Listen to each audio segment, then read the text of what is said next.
key to a healthy, vibrant relationship comes through the cross.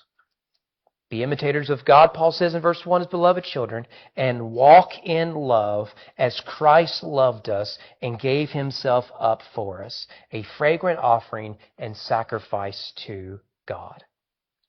I think one thing that the world will do, even our broken post-Christian world, is it will promote the idea that what the world needs is love. In fact, every generation represented here, your generation produced a song that basically said that. I'll give you two examples. For you children of the 60s, I see where you're at. These little British weirdos, the rock group, the Beatles. You remember their song, John Lennon and the Pagan Boys? You remember what they were singing? Their hit song was, All You Need Is Love. Now, can I just add a footnote here? You're going to stay extra just so I can share this important public service announcement, not about the parasites. My generation, the generation to follow, I'm a millennial, we get criticized that our music is rather shallow, and I think that's legitimate. We weren't the first to write shallow songs. Have you read the lyrics to that Beatles song? Try it. My generation, the song that we had in the 90s was a Michael Jackson song. Michael Jackson and Company, the We Are the World song. You remember that? It's all about how love is going to, man, if we just had love, like the hippies took over the music, and if we just had love, and to a certain extent it's right.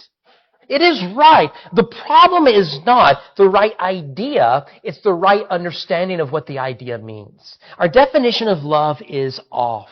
To the world, love is largely sentimental. It regards our feelings, our affections, our sentiments. And in this rendering, love becomes inherently selfish. It's about what I can get from this relationship. It's about what the other person brings to the table. It's about how I feel about it. It's how I might benefit from. Now, we may not use that language, but certainly when we reflect upon our relationships, often we think that love is very self-centered. I feel I am loved, or I have a certain sentimentality about this person or that. But that is not the way the gospel works.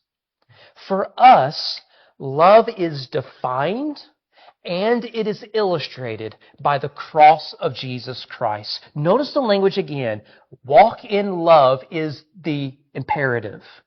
And then he says, walk like this, like Christ loved us and gave himself for us, a fragrant offering and sacrifice to God.